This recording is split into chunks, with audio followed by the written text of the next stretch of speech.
pas la gueule de l'emploi. Ils disent que j'exagère, que je dramatise, que c'est de la parano, que tout le monde se sent mal parfois. Mais moi, je vis ce mal tous les jours. Ce n'est pas un complexe, c'est la certitude gravée dans chaque regard, chaque soupir, chaque faux sourire. J'ai pas la gueule de l'emploi. Je le sais. Les autres le savent. Et ils me le rappellent. Je participais à un atelier de coaching retour à l'emploi.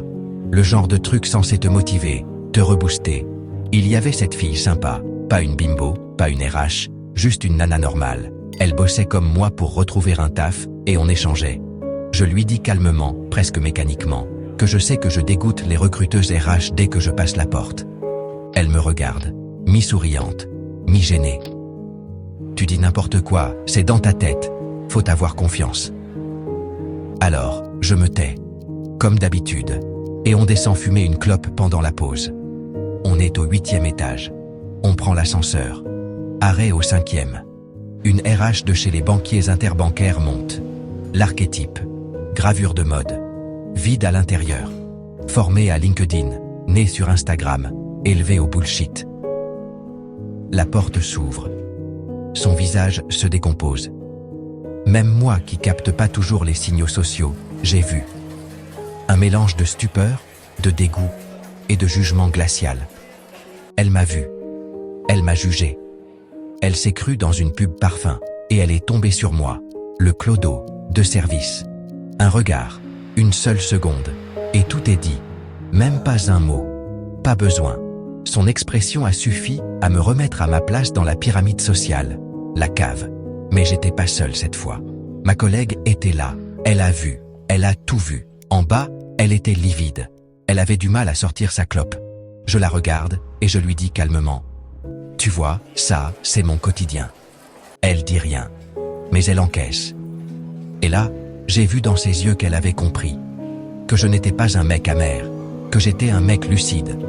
Elle me regardait comme on regarde quelqu'un qu'on n'a pas voulu croire, mais qu'on vient de voir crucifié en direct. À midi, sur le parking, on se pose pour manger. Des femmes passent. Leur regard me traverse comme un rayon X. Du mépris, de l'hostilité feutrée, du « mais qu'est-ce qu'il fout là, lui ?» Ma collègue les regarde passer. Et j'ai cru qu'elle allait péter un câble. Elle serre les poings. Elle dit « Mais c'est insupportable !» Je souris. Un demi-sourire triste. Elle me dit « Fais ton projet, dis-leur la vérité. Tous ces gens, ils vivent dans une comédie. Mais toi, tu peux raconter le vrai. » Et je lui réponds, droit dans les yeux. Oui, parce que le mépris des hommes, c'est de l'ignorance. Mais celui des femmes, c'est du rejet pur. Et celui-là, il détruit plus que tout. Voilà pourquoi je vais le faire, ce projet. Parce que moi je suis pas un influenceur, j'ai pas le réseau, pas les fringues, pas la gueule.